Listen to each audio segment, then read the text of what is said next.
कुंडली वरदा हरी विठ्ठल श्री ज्ञानदेव गोपाल कृष्ण भगवान की जय। निवृत्ती ज्ञानदेव सोपान मुक्ताबाई एकनाथ नामदेव तुकाराम।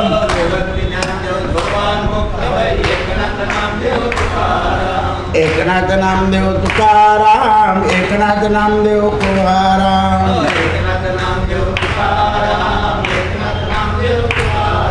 निवृत्ती ज्ञानदेव सोपान मुक्ताबाई एकनाथ नामदेव तुकाराम। कुंडली वरदा हरी श्री ज्ञानदेव तुकाराम। गोपाल कृष्ण भगवान की जय। धर्मराजाला सांख्य आणि योग याच्यातलं अंतर काय आहे याचं वर्णन करत आहे। ते म्हणाले सांख्य ज्ञानाच्या योगानं आणि योगानं दोघांनाही परमगती प्राप्त होऊ शकते, पण दोघांच्याही अंतःकरणामध्ये पवित्रता आली पाहिजे। आता हेच प्रमाण आपल्या वैष्णवाला हरिपाठ कीर्ती मुखे जरी गाय पवित्रची होय देह त्याचा, इकडे याचे प्रमाण आहे। पुढे तप करता आलं पाहिजे। मग ते संयमाचं करा अथवा योगाचं करा अथवा नामाचं करा। प्राणी मात्रांवर माणसाला दया करता आली पाहिजे।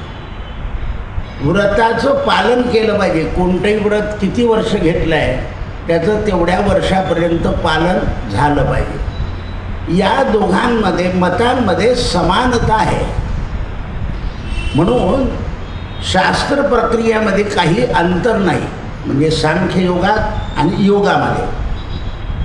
धर्मराजा आता योगी पुरुष कसं वागतात ते आहे। योगी पुरुष केवळ योग बलानं राग मोह स्नेह काम आणि क्रोध या 5 दोषांना मुळात सगळे उपटून फेकून देतात। योगाचं सामर्थ्य असं आहे की तो योगी राग काढून टाकतो मनातला, मोह काढून टाकतो, स्नेह ठेवत नाही, काम उत्पन्न होऊ देत नाही आणि काम उत्पन्न झाला नाही की क्रोध येत नाही। म्हणून 5 दोष मुळात सगट तो छेदून काढतो। आणि त्याचं उदाहरण दिलं आहे।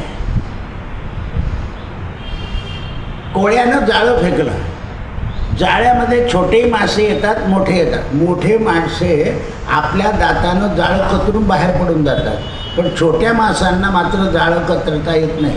तसा जो बलवान योगी आहे तो तरुण जातो, बाकीचे योगी मात्र कुठे कुठे अटकून जातात।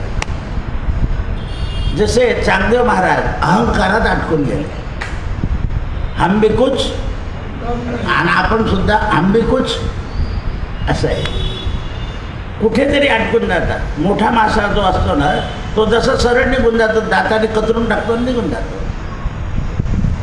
म्हणून अशा योग्यांच्या पापाचा नाश लवकर होतो आणि ते परमपदाला प्राप्त होतात। योग बलानं संपूर्ण पुरुष लोभ बंधन तोडून टाकतो, संबंध तोडून टाकतो।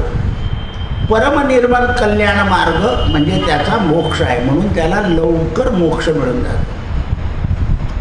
परंतु त्यामध्ये थोडे सुद्धा आणखीन गडबड आहे।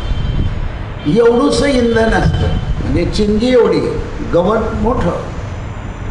सुरुवातीला ते चिंगीचा परिणाम काहीच होत नाही, हळूहळू ते पेटतं आणि पेटता पण त्या चिंगीला जर वायू मिळाला तर एका क्षणामध्ये सगळं. तसं हे सांख्य योग लोक किंवा योग लोक एका क्षणामध्ये सगळा हा विकार जाळून भस्म करतात. त्या जसं अग्नीला वायू मिळाला तसं सांख्य योग्याला किंवा योगाला जर साधन सापडलं तर तो तात्काळ त्याग करून देतो आणि तात्काळ मुक्त होतो. जसं ज्ञानेश्वर महाराजांना निवृत्तीनाथ भगवान समजायला लागले, अरे जाऊ नको अजून अमुक करू नाही, माझं काम संपलं, ठरलं नाही. विवेकानंदाने सुद्धा 36व्या वर्षी सांगितलं की माझं काम संपलं. आपण सुद्धा जीवन असे काही लोक आहे आपलं काम संपलं म्हणून ते अलिप्त राहतात, ते आयुष्य होतात पण ते अलिप्त. यांचं निर्वाण सुद्धा सांगितलं भीष्मांनी, कसं निर्वाण करता आहे ते म्हणतात. ते इंधन त्याप्रमाणे जाळून टाकलं त्याप्रमाणे निर्बल योगी सुद्धा साधनाच्या योगानं सगळं नष्ट करून टाकतो.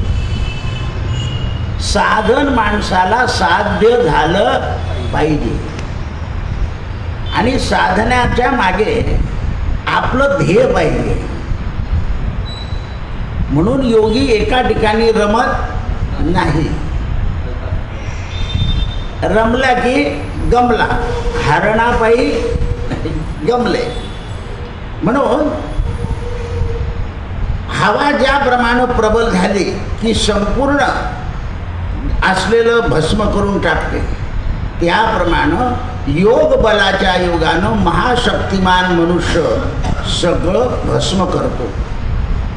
ज्या प्रकारानं कमजोर मनुष्य पाण्याच्या वेगामध्ये वाहून जातो, ज्याच्यात कमी ताकद आहे. पण आता किती लोक वाहून जात आहे, एवढी मोटरसायकल ती पण चालली जाते, ट्रॅक्टर तेही गेलं, ट्रॅक्टरही गेलं वाहून. आत्ताच काल परवा तो वेगच तेवढा असतो. तो ज्याप्रमाणे पाण्याचा वेग, हवेचा योग आणि अग्नीची प्रबलता सगळा नाश करते, तसा योग्यामध्ये प्रबलता येते आणि तो सगळ्या दोषांचा नाश करून टाकतो. इकडे काय सांगितलं बा, सर्व दोष हरण जड जीवा, जड जीवाला सुद्धा नाम तारून देतं. दोन्ही संबंध लक्षात ठेवा.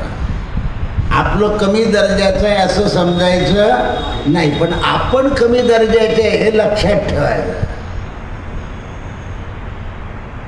आपण अमुक केलं म्हणजे बस सगळं नाही, आपला दर्जा वाढला पाहिजे. दिवसेंदिवस कंपनीने क्वालिटी सुपर केली पाहिजे. हल्ली काय केलं जातं, क्वालिटी खराब असं आहे. ते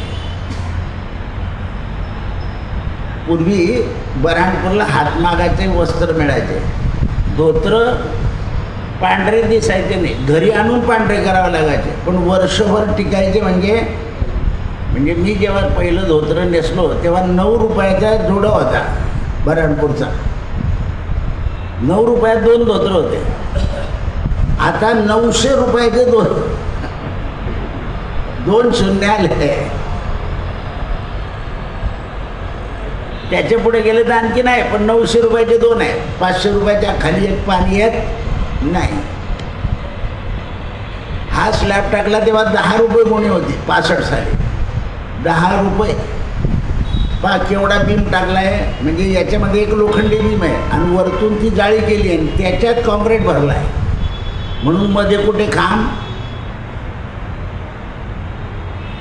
बरेच इंजिनियर होतं ना, एवढं लांब कसं काय टाकलं असेल. म्हटलं त्याच्यात लोखंडी खांब घातला आहे. जर खांब आले असते तर इतकं मोकळं राहिलं नसतं. 65 सालचा काळ बघा ना, आता बघा 10 रुपयाला सिलेंडर होतं, आता कितीला गेलं ते 1100. असं आहे ते. म्हणून प्रबलता आहे. दुर्बल योगी इथे टिकू शकत नाही. प्रवाह हा हत्तीला सुद्धा थांबवून देतो. म्हणजे हत्तीची एवढी ताकद आहे, पण अग्नीचा प्रवाह, वायूचा प्रवाह, जलाचा प्रवाह हत्तीला सुद्धा थांबून देतो. म्हणून योग महान आहे, समस्त विषयांना थांबवून देतात. म्हणून त्याला असं म्हटलं आहे, योग शक्ती संपन्न पुरुष स्वतंत्रपूर्वक राहतो. धर्मराजा तो प्रजापती सुद्धा होऊ शकतो, म्हणजे ब्रह्मदेव, कारण ब्रह्म जाणतो. तो ऋषी होतो, तो देवता होतो, तो पंचमहाभूतामध्ये प्रवेश करतो. पहा तुम्ही, गजानन महाराज जाऊ नका, पाऊस येणार आहे, लोक भरपूर गारांचा पाऊस. कुठे प्रवेश केला महाराजांनी? पंचमहाभूतामध्ये. साईबाबा अग्नीत गेले आणि ते मुलाला काढून आणलं, पंचमहाभूतात प्रवेश केला आहे. योगी लोक पंचमहाभूतामध्ये प्रवेश करतात. आमचे सखाराम महाराज पंढरपूरला गेले, चंद्रभागेला पूर होता, नाही म्हणे मला नवमीला पोहोचलंच पाहिजे, टाकली उडी आणि महापुरात उडून पंढरपुराला पोहोचून गेले. पंचमहाभूतातलं जलतत्व साध्य होतं. ही तुम्ही जे आता लाकूड पाहता ना, हे लाकूड आपल्या चोपड्याच्या जंगलातलं आहे. महाराजांनी नेलं कसं माहिती आहे का? पंढरपुराच्या पुरात साठलं करायचं दोराने बांधून लाकडाचं, आणि त्याच्यावर लाकूड घेऊन पंढरपुराला धरलं. बीड सोडून सोडलं तर पंढरपुरात धरलं. असं लाकूड पोहोच झालं आहे. तर योगी काय नाही करू शकत. ज्यांना भगवंताने सांगितलं बडव्यांना की हा 3 दिवसाचा उपाशी, याला अन्न खाऊ घाल नाही तर तुला पाहिजे, तर काय नाही करू शकत. म्हणून योगम बलम मसी, योगी बल करतो, पंचमहाभूतामध्ये प्रवेश करतो. यमराज सुद्धा त्याचा अंत करू शकत. भगवान सुद्धा सांगतात, माझं नाव घ्याल ना, यम थरथर कापेल. म्हणून भयंकर पराक्रम दाखवतात. हे हजारो रूप बनवता योगी. मग जर निवृत्तीनाथ एवढी योगी होती तर निर्जीव भिंत चालायला काय विशेष होती? भिंतीत घुसले, ज्ञानोबा रेड्यात घुसले, लोकांना कळलं नाही. रेडा अंगी बोले ऐसे ज्याचे बळ, जयाच्या द्वारी सोन्याचा पिंपळ, सोन्याचा पिंपळ. बरं, प्रमाण असं आहे की भगवान पिंपळाच्या पानावर झोपलेले आहे. भगवान पिंपळाच्या पानावर झोपलेले आहे. म्हणून पृथ्वीमध्ये घुसू शकताय. म्हणून हे योगी त्या मकर संक्रांतीला कुठे जातो आपण, गंगासागर, त्या वाळूमध्ये असं पूर्ण दाबून घेतं स्वतःला. पृथ्वी जिंकून येतात. त्यांना हठयोगी म्हणतो आपण. आम्ही आमच्या गावचा भगत पाहिला आहे. असं पाऊस नाही आला ना, कौतिक भगत होते त्यांचं नाव, ते जातीचे धनगर होते. आलं, चला रे गावाच्या बाहेर गड्डाखाना, आणि मला इतका काढून द्या. 9-9:30 वाजता त्यांना त्या जमिनीत ठेवायचं. सगळ्यांनी वया म्हणत बसायचं.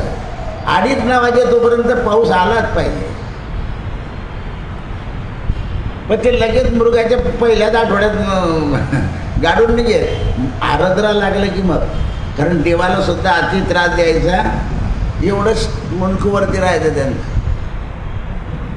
बाकीचे चहा पिऊन येत, कोणी काही करत ओवा म्हणणार आहे. गाव असं उभं राहायचं. आणि 2:30 वाजले की पाणी चांगलं पडू द्या तेव्हा काढा मला. बरं, सुरुवातीला माती पटकन लोटायची होती, काढताना यांना पावडी लागली, काही लागली तर भज्जी जायची, आणि पाणी पडून गारा होऊन जायचा. तो मोठी जब्बल होती. ते लहान लहान मुलंही गारा काढत असं, आणि तिथून ते पळत जायचे, गिरणीमध्ये स्नान करायचे आणि मग मडीत जायचे. पूर्वी मड्यात होत्या, शास्त्रीबांनी मड्यांचं मंदिरं केले. असं आहे. हे लक्षात आलं पाहिजे. कोणाच्या हातून काय होईल. मंदिरं थोड्याच गावांमध्ये होते, सगळ्या गावांमध्ये मढ्या होत्या. म्हणून सूर्यामध्ये सुद्धा ते रूपांतर करता योगी, कारण त्यांच्या उग्र तपानं सूर्य त्यांच्या शरीरात प्रवेश करतो आणि ते तप गणलं जातं. तपे विण दैवत दिधल्या विण प्राप्त माऊली प्रमाण देते बघा. म्हणून योगी कुठेही बंधन तोडू शकतो. हे राजा, मी तुला दृष्टांत सांगितले. आता योग प्राप्त होणारी व्यक्ती अति मोक्ष बनते, मुंगी बनून जाते. शंकराचार्य दुसऱ्याच्या शरीरात घुसून गेले राजाच्या. रती सुख कसं असतं, सगळ्यामध्ये रती सुख हे राजा चांगलं भोगू शकतो, इतर भोगू शकत नाही. म्हणून राजाच्या शरीरात घुसून गेले, रती सुख शिकले आणि मग मंडन मिश्राच्या बायकोशी ओंकारेश्वराला वादविवाद केला, तिला पराजित केलं आणि तिने लिहून दिलं शंकराचार्य विजयी भाऊ. तिलाही माहीत नव्हतं रती सुख इतकं सुंदर आहे. तिला म्हणलं हे योगी पुरुष आहे, यांना काय रती सुखाचं. म्हणून रती सुखाचे अवसरी तिथे सुद्धा नाम घे, भगवत चिंतन करी. म्हणून या विषयामध्ये एक सूक्ष्म दृष्टांत सांगतो बघ. सदा सर्वदा धनुर्धर मनुष्य एकाग्र चित्त करून लक्ष ठेवून समोरचं संधान साधतो, त्याप्रमाणे योगी संधान साधतो. क्षत्रिय जो असतो ना, आपल्या गोळीबाराची प्रॅक्टिस होते. सगळ्यांची गोळी बरोबर बसत नाही, ज्यांचा अनुभव आहे ते बरोबर उडतात. पहिले एक गोळी केली की साहेब म्हणतो चलो जाओ, बाकीचे जे 2-4 गोळे इकडे तिकडे उलट्या सुलट्या होता. टेकडीवर ठेवलेले असतं ते बरोबर उडवावं लागतं, ते सट असं आहे. आता त्याचं लक्ष तिकडेच असतं, फक्त हुकूम होईपर्यंत तो पाहत राहतो तिकडे. हुकूम झाला की सट गेला. तो काय करतो ते फक्त पाहतो. अर्जुनाला विचारलं, अर्जुना तुला काय देतो म्हणे, मत्स्याचा फक्त डोळा. अरे उजवा का डावा, डावा. असं आहे. सयाजीरावांनी सांगितलं बडोदा सरकारमध्ये, कारण म्हणजे तू एक खेळ पाहत नाही, ते माझेच होणार आहे, ते काय पाहू म्हणे. हो म्हणजे विजयाची खात्री. योग अनुसंधान आहे. आपल्याकडे काय सांगितलं आहे, एक दिन आएगा हम भी पाएंगे प्रभू को, निश्चित आहे. पण आपली कशी आहे, डगमग डोले पाण्यावर आहे, नावर आहे. नथुबान सांगितलं की तिकडे पडाला, सुगडुबान सांगितलं की तिकडे पडाला, जाधवबान सांगितलं की तिकडे पडाला. सकाळी जगलं म्हटलं गाय घासायला पड, म्हणजे आता परवा तर घातली. अरे आज मातृदिन आहे, ही सगळ्या जगाची आई आहे म्हणून तुमच्या समोर ठेवली आहे. आता कळालं ते का ठेवली, तर आज मातृदिन आहे, आईचा दिवस आहे. फादर डे, मदर डे, मातृदिवस आहे. प्रत्येकाने आज आईची पूजा करायची आहे आणि आईने मुलाला ओवाळायचं आहे. मातृदिन 1000 लोक ऐकता रोज. लक्षात ठेवा, आईला नमस्कार करा, नसेल तर फोटोला नमस्कार करा. पालथा केला असेल तर आजपासून सरळ करा, कारण वडाळ डोळं ऐकत नाही, कोणाचंही ऐकतं. फोटोला घाबरता तुम्ही, बददुआ देते म्हणून. किती अज्ञान आहे. एवढ्या विज्ञान युगात फोटोला घाबरता. माता नेहरू बसले तिथे, सगळे भाजपवाल्यांकडे नेहरू वाईट दृष्टीने पाहत असतील का. नेहरू चौकात 15 ऑगस्टला तो भाजपवाला सुद्धा हार घालायला जातो, त्याला पाडून टाकता का नेहरू. बोलत द्या ना जरा. सगळ्यात झाशीच्या राण्या होतील का, त्या झाशीच्या राणीकडे बघून एखादे होईल आणि प्रसंगाला बरोबर उत्तर देईल. घरात झाशीच्या राण्या सगळ्या होतील. हे लक्षात ठेवा.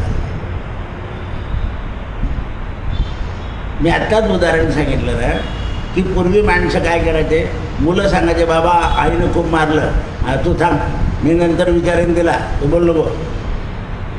तिने का मारलं हे त्याला माहिती असतं. मुलगा आईला सांगतो आता बाबा फार गरम झाले, त्यामध्ये रे सोडून द्यावा त्यांना, अत्यंत लक्ष देऊ, तू अभ्यास कर, तू अभ्यास करायला बसला की ते शांत होऊन जातील. का दोघांनी का समजलं? कारण त्यांना घडवायचं आहे दोघांना. पण असं दोघांचं एक मत पाहिजे, नाही तर बाप गेलं काय गेले ते आता खेळ तू, अशी माया असली तर काय उपयोग आहे? हां, आई चांगलं शिकवतं, बाप म्हणतो दादा रे तिथे काय नादी लागतं, असा बाप असला तर काय उपयोग आहे? मग मुलं घडतील केव्हा? या बाहेरच्या शिक्षणाने घडत नाही, पती पत्नीच्या एकतत्वानं घडतात.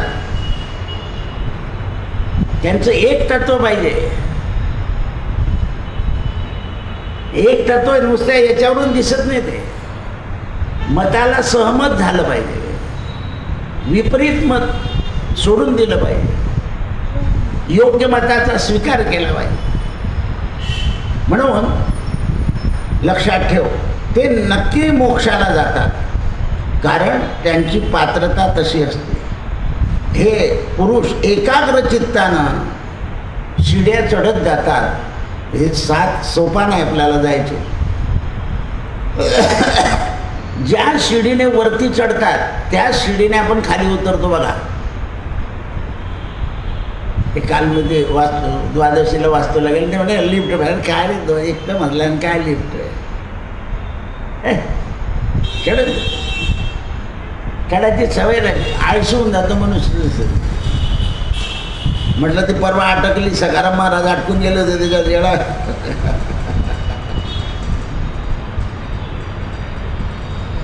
असं आहे ते, बिलकुल आळशी होऊन जातं माणूस. रोज 2-3 वेळा उतरून घ्यायचं की ना, म्हणजे मग ते डॉक्टरकडे जाऊन ती प्रॅक्टिस करायची गरज नाही.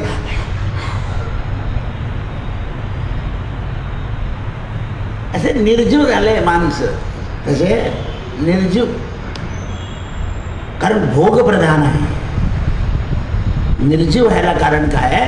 भोग.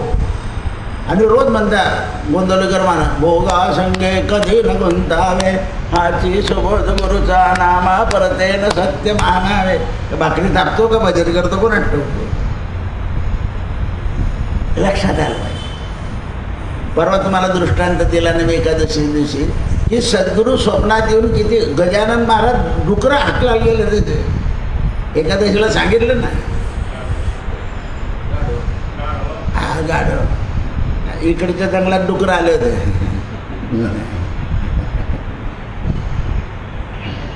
असं आहे.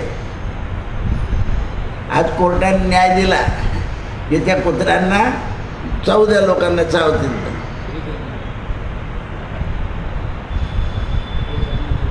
आता कुत्र्याचा विषय कोर्टात गेला म्हणजे ते काय न्याय देतील तर तुम्ही विचारता करा. कोणता विषय न्यायदानात न्यायचा, कसं काय न्याय देतील ते?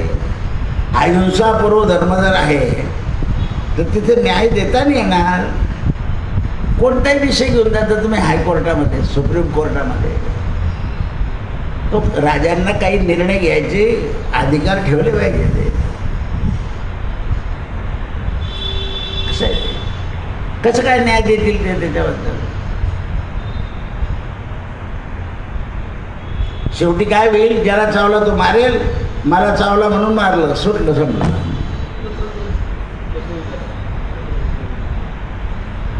असं आहे. हा जो कक्ष आपला नाही ना, तिथे आपण बोलू नये. तो कक्ष आपला नाही आहे, तो राजाचा आहे. काय करायचं तो त्याचा विचार आहे. तो बरोबर करतो का चूक करतो, विरोध करायचा तर कुठे करायचा हे समजलं पाहिजे. जनहिताय, जनाचं जिथे हित आहे,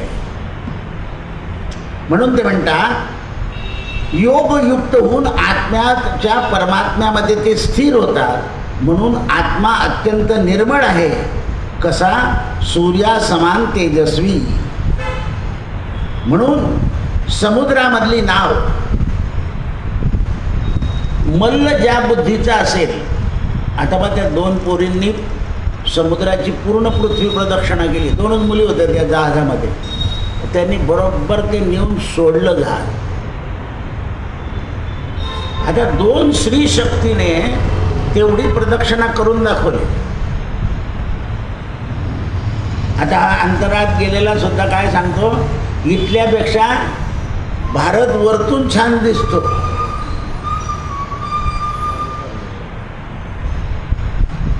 असं आहे. देश सबसे अच्छा आपला देश आहे. मायभूमी म्हणून ते म्हणतात. आता आपले काही तिकडे जाता, आपल्यापेक्षा इतकं चांगलं आहे, असं सुंदर आहे, अमुक आहे, हे कथाकारही जाता. काय अरे पैसे मिळाले तुम्हाला, पण माणुसकी नाही आहे, प्रेम नाही आहे, भोग आहे. भोगाला चांगलं म्हणताय लोक हल्ली, कशाला. आणि म्हणून बरेच मग आत्मे तिकडे मेले, इकडे भूमीवर मरता आलं नाही. या भूमीमध्ये मरण मोठ्या भाग्याने येणार आहे. म्हणून पूर्वीचे लोक म्हणतात घरी न्या, घरी न्या, घरी न्या. त्यांना भूमीचं महत्त्व होतं. आपण तर गेल्यावर म्हणतो रात्र बनवते ती कुठे.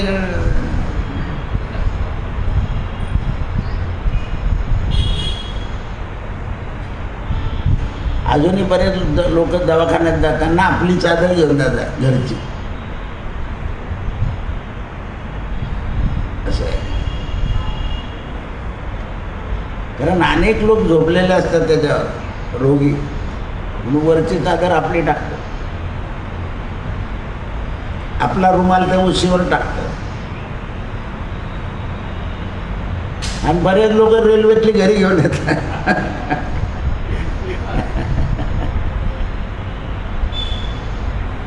असं आहे.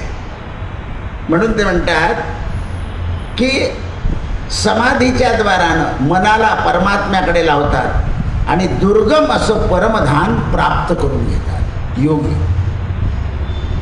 ज्याप्रमाणे अत्यंत सावधानतेने सारथी घोड्यांना हकलतो, धनुर्धर ज्याप्रमाणे आपला बाण सोडतो, त्याप्रमाणे योगी एकाग्र चित्तानं परमपदाला प्राप्त होतो. आता बा हे तुम्हाला सांगितलं आहे. मग हे जे आपले समाधीला बसले, बाकीच्या लोकांचा नका विचार करू. निवृत्ती, ज्ञानदेव, सोपान, मुक्ताबाई, आपण ज्यांचं भजन करतो, यांनी काय केलं, हे सगळे इंद्रिय आवरून आत्म्याच्या ठिकाणी लीन झाले. म्हणून त्याला संजीवन समाधी शब्द. जिवंत आहे का कोरून पहा. हे बघा,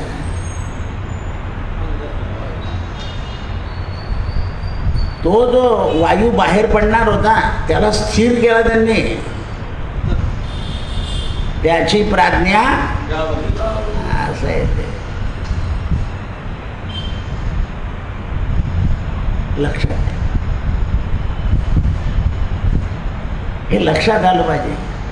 तुम्ही केव्हाही चांगदेवला, आपल्या मुक्ताबाईच्या ठिकाणी जा, सोपान काकाकडे जा, निवृत्तीनाथाकडे जा, ज्ञानोबाकडे, आमचे गुरु महाराज इथे असं नाही करायचं. जरी विद्युत लतेप्रमाणे चमकल्या त्या, तर कोणत्या भूमीवर होत्या, मुक्ताईनगरच्याच भूमीवर होत्या. म्हणजे ती भूमीच गेल्या त्या. वीज आकाशात कडवते पण कुठे पडते हे समजलं पाहिजे. म्हणून कलियुगामध्ये ह्या शक्त्या पाण्यात चालल्या जातात. तुम्हाला दुसरी बांधावी लागली. नर्मदेच्या काठीचे सुद्धा चांगले चांगले ज्योतिर्लिंग पाण्यात चालले गेले. कारण कोणी काही करतं, काही करतं. सगळ्यात शंकराच्या मंदिरावर भस्म आरती होते का? फक्त उज्जैनलाच होते. मग तुम्ही कुठल्याही पिंडावर टाकणार का? आज आधी तिथेही काय झालं, देवाचा तयार केलेला मुकुटा पडून गेला. असं आहे ते. घाई करता, लवकर करा लवकर करा. जे सजावट करायची आहे त्याला थोडी हे करावं लागते. थोडं काहीतरी कमी झालं असेल, सुवासिक तेल वगैरे ते चिटकवताना किंवा घृत, ते तडा पडून ते सरकून गेले. त्याच्यावर चर्चा चालली आहे. असं आहे. आज आला का तुम्हाला आवाज पिंपळाच्या खाली? काय सांगितलं तुम्ही की एकादशी ते पोळा एवढ्यापर्यंत जे प्राणी इथे राहतील. आज आवाज नाही आहे. नाहीतर रोज आपलं 5 दिवस झाले cat chat chat chat chat चालू होतं. हे जीव सुद्धा आहे ना, केव्हा तरी त्याच्याकडे जातात, त्यांना कळतं. का तुम्ही आज नाही आवाज? पोळा सांगितला होता मी त्या दिवशी. हे बाबाने मी फटाके आणतो, गेले फटाके. मी रोजच पाहू की आता तरी फोडीन, तेव्हा तरी फोडीन.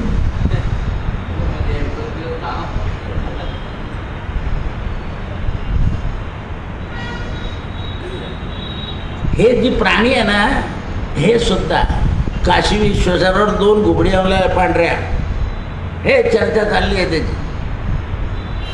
काल भैरव मंदिरावरही गेल्या आणि तिकडे गेला. ज्या काल भैरव मंदिराची भानगड चालली आहे काशीमध्ये, तिथे गेल्या 2 घुबडी आणि इकडे एक घुबड बसली, पांढरी आहे. आपल्याकडे एका भागवतात आली होती, ती आपल्या स्वयंपाक करणाऱ्याने उचलून नेली होती. हे लक्ष, हे जीव सुद्धा त्याचेच आहे ना. अहम वैश्वानरो भूत्वा प्राणीनाम देहमाश्रिता प्राणापान समायुक्तम पचामिन्नम चतुर्भुज. माणूस त्यांनाही खाऊन जातो.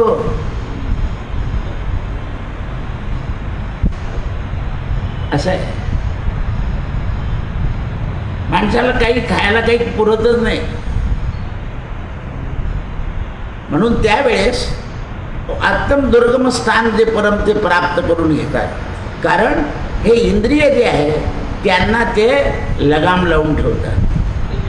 सकाळच्या प्रवचनात सांगितलं मी की घोड्याला लगाम द्यावे लागते, बैलाला मुंगस बांधावं लागतं, माणसाला संयम शिकावा लागतो,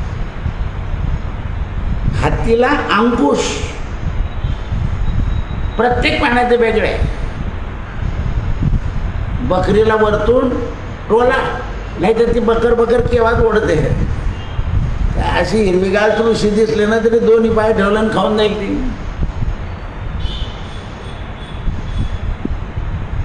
म्हणून ते म्हणतात की हे परमपद योगी समाधीच्या द्वारानं आत्म्यामध्ये मिळून जातो. तो स्थिरो भव. काय झाला? स्थिर. म्हणून आपले हे 5 संत काय आहे? स्थिर आहे. स्थिर आहे ते. म्हणून स्थिर भावात राहिले. आणि म्हणून स्थिर भावात राहिलेला मनुष्य पाप नष्ट करतो आणि पवित्र होत जातो. अविनाशी पद त्याला प्राप्त होतं. महानंदेला सुद्धा कोणतं पद झालं? अविनाशी पद प्राप्त झालं. शंकराने विचारलं, बोल काय? नगर उद्धरून द्या. म्हणे का बरं? माझ्या नावामुळे बदनाम झालाय. चलो,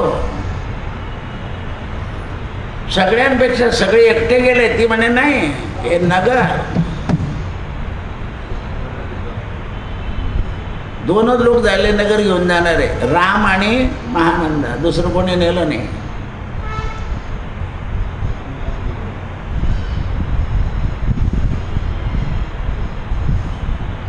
अयोध्या सरकार, राघवेंद्र सरकार दिवाळीचे गिफ्ट देणार आहे लोकांना, येणाऱ्या श्रोत्यांना. काय गिफ्ट आहे? तर सगळे मंदिरं दर्शनाला खुले होणार आहे. गिफ्ट आहे.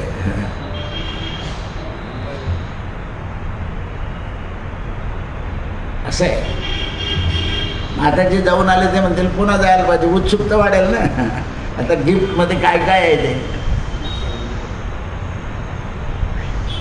पहिली मूर्ती जी बसवली रामाला आला म्हणून बसवली आहे. आता राम दरबार आहे, मग हनुमंत आहे. मग ते सगळे जो व्यवस्थित परिवार येतो तो एक एक हळूहळू हळूहळू हळू. म्हणून ते म्हणतात पवित्र पुरुषांच्या संबंधानं अविनश प्राप्त होतं. म्हणून एकाग्रचित्त करावे. आणि एवढ्याकरता एकादशी आहे. 10 इंद्रियानी 11 मन एकाग्र करून ऐकलं पाहिजे.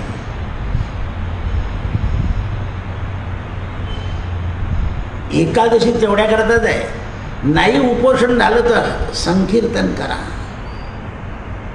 कीर्तन तरी ऐका. मी ते त्या नातवाने ते तो पखवाज वाजवत होता ना, म्हटलं तुझं पखवाज दाखव घरी. तर त्याने ती संख्या दाखवली एकादशीचं कीर्तन. 1000 लोक होते त्या दिवशी मोबाईलवर. 1000 लोक ऐकतं घरी. त्याने बरोबर ते लावलं त्याला. तर मग त्याला सांगितलं की कीर्तने महादोष गाती, कीर्तने गती पावजिती, कीर्तने घडे पुण्य ठेवा. तू अर्धा तास का वाजवून पण वाजव कीर्तनात, पुण्याचा ठेवा घडेल. या आरळ म्हणून पुण्य नाही होत. 1000 वेळा सांगितलं कायदा जास्ती मोठा वाजवायचा नाही आहे. म्हणून सुरुवातीला माझा चेहरा रागट असतो कीर्तनाच्या आधी की काय सांगायचं यांना, हे कायद्याचं मंदिर आहे, इथे जास्त आवाज चालणार नाही. केव्हाही कायदा आपल्या संरक्षणाकरता असतो. आता या ध्वनींवर येणार आहे, हे कर्कश आवाज घातक आहे. काल एक मनुष्य त्या काय तुमचं ते वाजवण्याचं त्याच्यामुळे त्याला जबरदस्त हार्ट अटॅक आला. एक तर वाजवणाऱ्याला झाला. हे ध्वनी वाईट आहे. ते मंगल ध्वनी पाहिजे, अमंगल ध्वनी कर्कश आहे. आता महाराज सांगतो मिरवणुकीला बँड लावा, म्हटलं का मग वाजा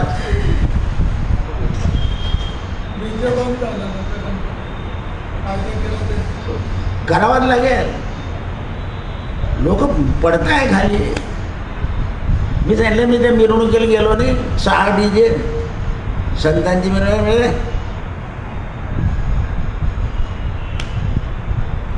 काय त्या सत्यानारायणला एवढा लाऊडस्पीकर लावून सगळी गल्ली, तर कोणी गेलं की एवढा भोंगा लावताय की तो लोक गल्लीतले लोक म्हणतात काय लावलाय का. थोर तुझे उपकार आई तू काहीतरी भजन म्हणतो आणि 6000 रुपये घेऊन जातो. ते तिथे ध्वनी नको आहे. कारण काय आहे, शोक आहे. कोणताही जीव जावं त्याचं काय करावं लागतं. म्हणून त्याचं नाव काय आहे, शोक सभा. तिथे कोणी श्रद्धांजली आदरांजली म्हणतो एकही कळत नाही. कारण सगळं प्रदर्शनीय करतात, दर्शनीय करत नाही. कोणतंही काम गाय ठेवायचे, दर्शनीय झालं पाहिजे. म्हणून त्यावेळेस योगांच्या एकाग्र चित्तानं योगी आता पहा कसा तो एकाग्र चित्त करतो. योगी नाभीवर स्थिर होतो, मग कंठावर, मग मस्तकावर, मग हृदयावर, मग वक्षस्थळावर, मग नाकावर, कानात आणि नेत्रात असा तो स्थिर होत जातो. सगळ्यात शेवटी काय आहे, कारण त्याच्यात तेज आहे, डोळ्यांमध्ये तेज आहे. म्हणून गावरानी तूप ठेवावं लागतं, विड्याचं पान ठेवावं नाही, मिळायला तर रुचकींचं इथे ठेवावं लागतं. तुम्ही घेऊनही ठेवलं, लोकांनी नाही ठेवलं तर कराल काय. त्याच्याकरता दानामध्ये महत्दान आहे, घृतदान. एवढ्याकरताच सांगितलं. घृत